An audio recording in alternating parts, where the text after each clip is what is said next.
Hello there, my name is Jon Tojek, and today we're going to go over an Arnold tutorial of lighting an interior room. We will cover Arnold sky dome light, as well as linear color workflow, and Arnold sampling to get rid of noise in your final render. Alright, let's begin by looking at the scene here. We've got a model of the inside of my apartment in Venice, California, 10 years ago. So we'll fly around. So what we're going to do, it's basically a box. So we're going to make a sun and have sun going in the front windows. I am using Maya 2013 with the Arnold plugin 0.2, and the hardware is a Dell laptop. So the first thing we do is we go get AI and Arnold light. All of the Arnold items have AI in front of it, so you can wildcard for that. We're going to get the AI Sky Dome light.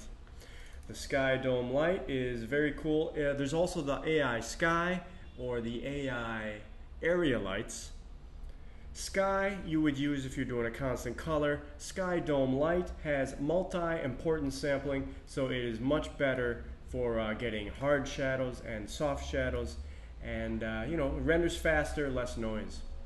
I'm going to bring in an HDR image from my favorite website for SIBLs, the Barcelona rooftop from HDR Labs. Thank you, boys. Now the first thing that Arnold needs to know about my new image is the X resolution. If I look at my light in the attribute editor, it says, what is the resolution? I put in 3000. That's my X resolution across. It needs that for the multi-importance sampling, and that is where Arnold shoots more rays at the brightest points of the image, giving you hard shadows and soft shadows and a better looking image. Now we're going to rotate this dome so that the sun is shining into the front of the apartment. There it is, right where the porch is. One other thing about this image, it was HDR format. You can use EXR, but it didn't show up in the hardware for me, so I didn't like that one as much. And I rotate 135. The next thing we're going to look at is the intensity of the light. We have two variables to deal with here, intensity and exposure. So note that they're both doing the same thing. Exposure is more of the photographic f-stop term. So the equation for intensity is color multiplied by intensity equals 2 to the power of exposure. No, times 2 to the power of exposure. So 2 to the power of 2 is 4. If I increment this by 1, it's 2 to the power of 3 is 8. If I increment again, 2 to the power of 4 is 16. So each time I increment exposure of one f-stop, it doubles the amount of light. So that means I'll just leave my intensity at 1 forever. I lock it, and I'll use exposure is now 16. You could lock that to 0 and use only intensity, but now at work, your VFX supervisor will always say in dailies, turn that up a stop. Turn that down a half stop. It sounds cool, doesn't it? So let's keep exposure in stops. You also need to put in what format is your IBL image.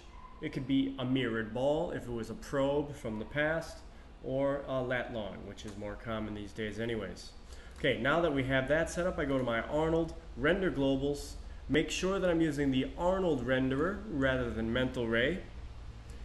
And here I have my sampling, which these are the default values. And the first thing we're dealing with is the gamma correction. Everything's 2.2 for default.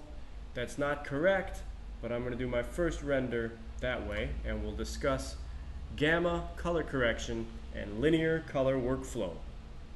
Here goes the first render. I'm going to let this one go in real time so we can see how fast or slow Arnold renders. And in the next renders, I will cut it out of the video because it gets very boring. I've used Arnold for many years at Sony on films like Hotel Transylvania, Beowulf, and Monster House, but using it at home is a whole new interesting experience. computer is not as good, but it can still render an interior in 28 seconds. Notice there's a watermark. Also, a lot of noise. That is all sampling. As we turn up the sampling, all of that noise will go away and the renders will take longer, but it's worth it.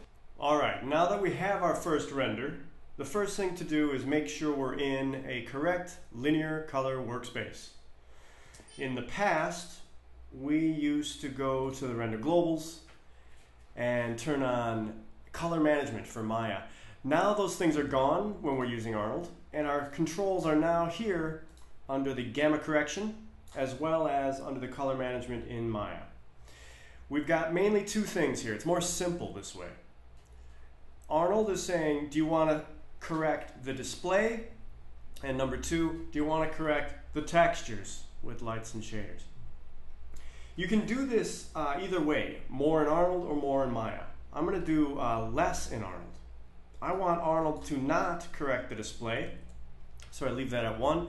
And I want it to, yes, color correct the textures, shaders, and lights, and they come in. That means I'm using JPEGs, SGIs, Targas, whatever textures I'm using, it's going to do a color correction on them, and it will not do that same color correction on linear textures such as HDR or EXR. So my textures are handled, display is ignored, then I go to the right hand mouse button here, color management in Maya. In this case, my image is linear and my display is corrected because yes, I'm always using an sRGB display.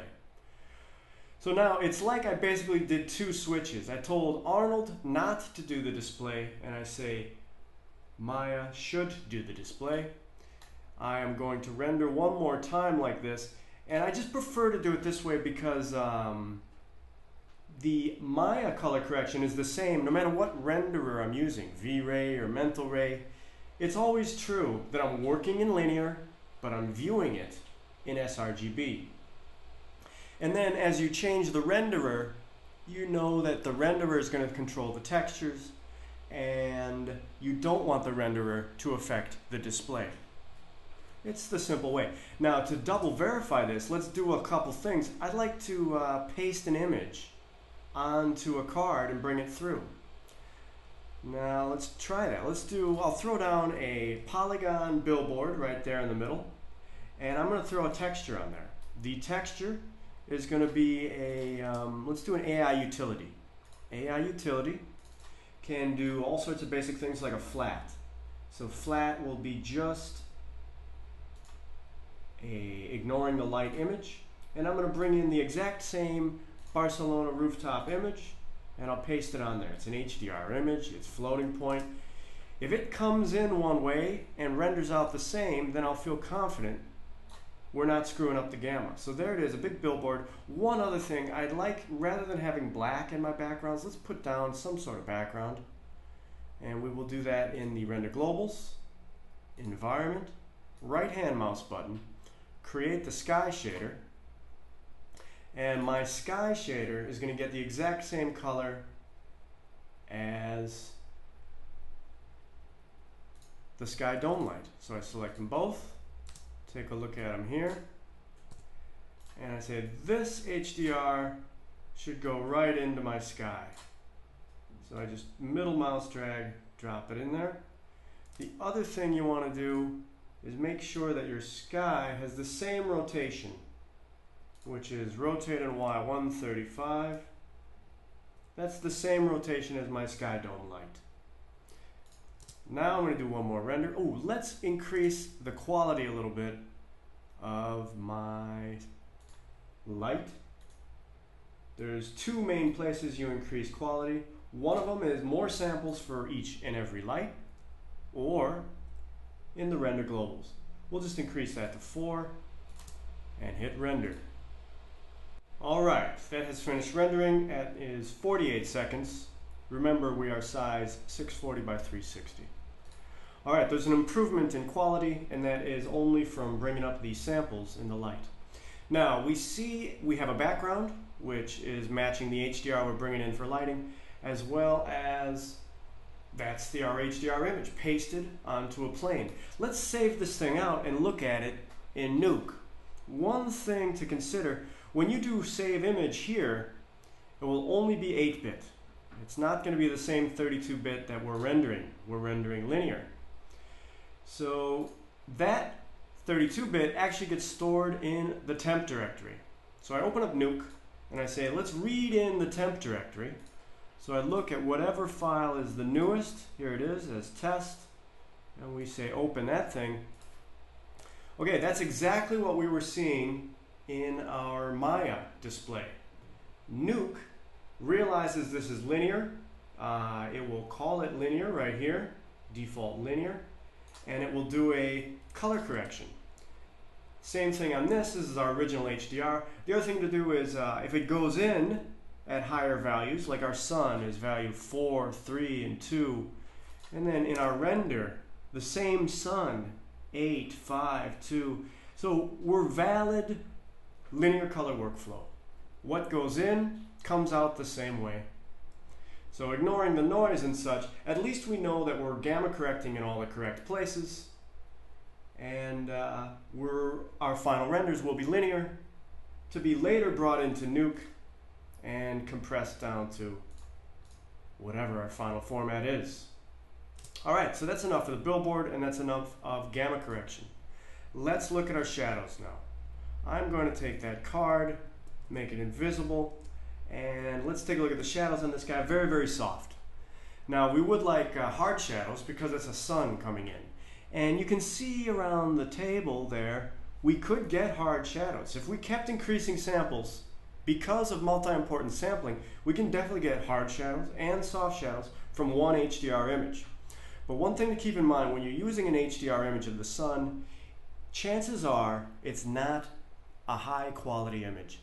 Unless you go to a place like ICT and get a perfect sky probe of the sun, because it really is complicated to capture the sun in the sky.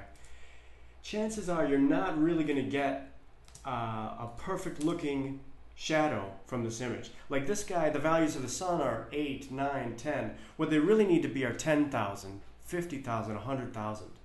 You could maybe fix the image in Nuke or Photoshop, or I'll do a real fast cheat. I'm going to do create a light, a directional light. You know, it's all cheating anyways, why not? I throw down a directional light. Let's take a look at this guy in the work camera and scale it up. I'm just going to make this sunlight point basically where my image sun is pointing. The location doesn't really matter, but the angle does. So it's going right in the door, down a little bit. Let's move it back a touch. You know, I could push it out to where my sun is just to make it feel better. I can do the color of the sun, color, eyedropper, make it nice and warm. The shadows of the sun, we know it's got to be ray traced because Arnold is all about ray tracing. Here we have light, angle, and shadow rays. Don't do your variables there. Do them in the Arnold tab, where we also have angle and samples. So my exposure, I'll start with 2. My angle is, same as radius. How big is my light, which is going to change how much blur my shadows get. So a size of 0 gives me very sharp shadows, but because it is a sunset, we do have a haze in the air. I'll give it a little bit of angle too. So those slightly soft shadows. But basically this directional light is now going to give me the hard shadows, and the HDR is going to give me the soft shadows. Let's also bring in a chrome ball for this little test, because it helps me to see both sides of the room in one render. So there's a chrome ball. Scale that thing up, and let's make a shader for this. The shader will come from AI Standard.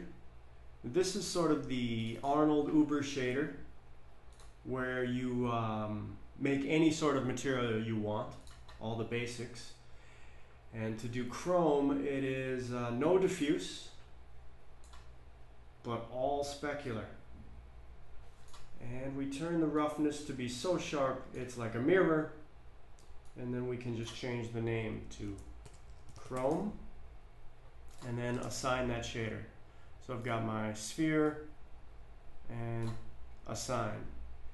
Let's do a save the image and file render that guy. Alright, that last render now has the directional light as a sun, and the render time was 1 minute. So we can see the only real difference is we've got some shadows on the floor and a little more orange color. So I'm going to increase the intensity, fix the angle a little bit, and then we are going to move on to sampling. So I want this sun to go into the room a little more.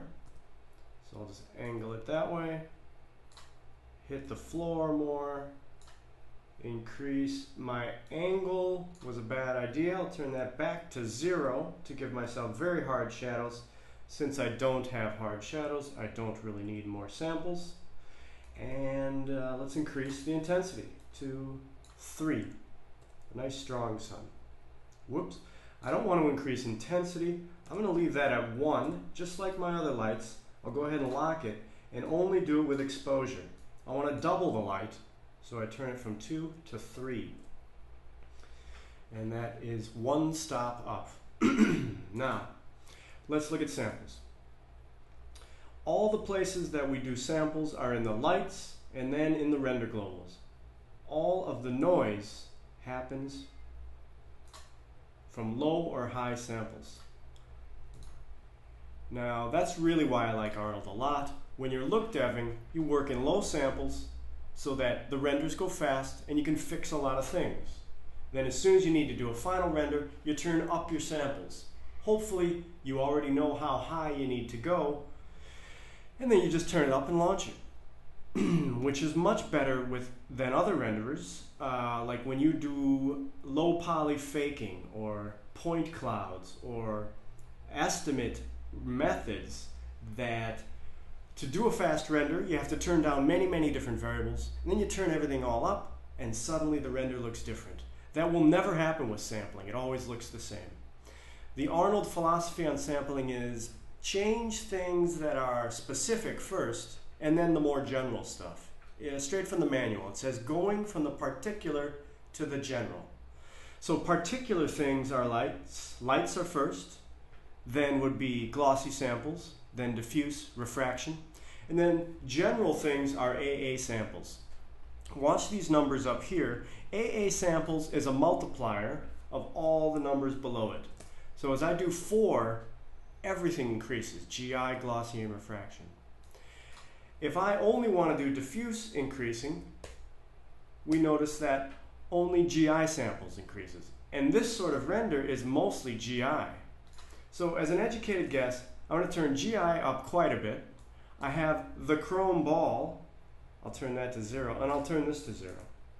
I'm going to do a quick render as a test, and the idea is I don't have any reflection or glossy samples needed, just the chrome ball. So I'll turn those guys to 0. I've got 0 refraction, don't need any refraction. So I don't need to spend more rays on those features. But diffuse, bouncing light, I need a lot. And then AA samples is the general overall multiplier, I need a lot. You can read up here, 576 is the GI samples. I'm going to pause and we'll see how long this takes. Okay, as you would imagine, we start increasing the samples. The render looks better, but takes longer. This one's 6 minutes. And right down here we can see our sampling numbers. It was 4 for the AA, the general, 6 for the GI, 0 for glossy, that's why this is black. And if we turn the glossy up to 4, there we get a decent reflection. And that only took 55 seconds extra. So you sort of decide the detailed things first, you bring them up slowly, and then as you need more and more quality and you're closer to the final render, you bring up the AA. Some of these things have different names, but diffuse samples is really GI samples, or sometimes called Hemi samples.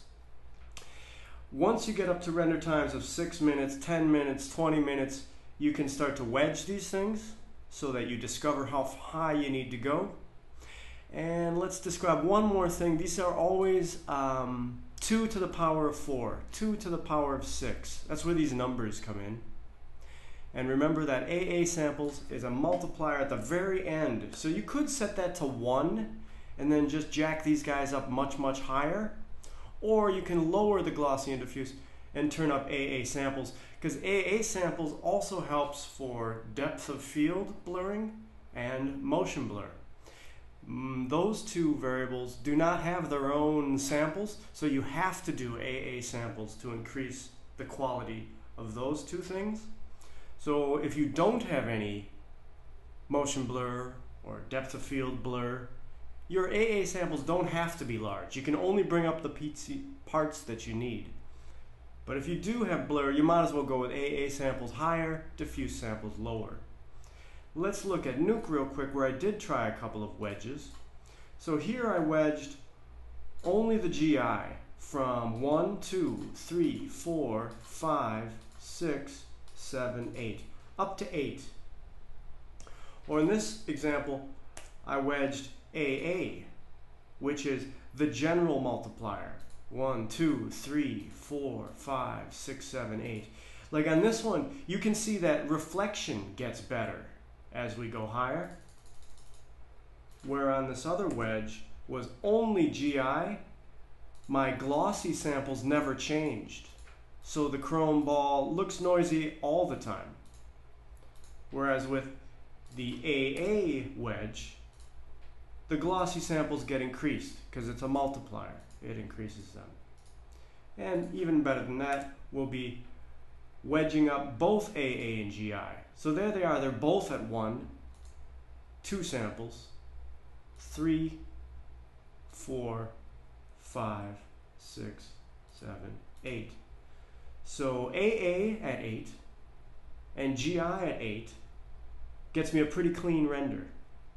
And if you want to see how long those take, you look at the logs, the AAGI, and they will always list it out here. 4 AA samples, 4 GI samples, 3 minutes. That's not that one. Let's look at the wedge of GI. 2 AA and 8 GI. That gives you 10 minutes. And then the AA was 8 AA samples, 2 GI samples, gives you 20 minutes. The bounces is ray depth. I could use ray depth to try and give myself more light in the darkest areas. There is much more that can be said about sampling, but it is the way that Arnold makes final renders and very fast renders for LookDev. It's a drastic improvement over the shortcuts of point cloud and other methods. With that, I'm going to stop the video, and the next time we'll try this with color, maybe some textures. I hope you enjoy. Thank you.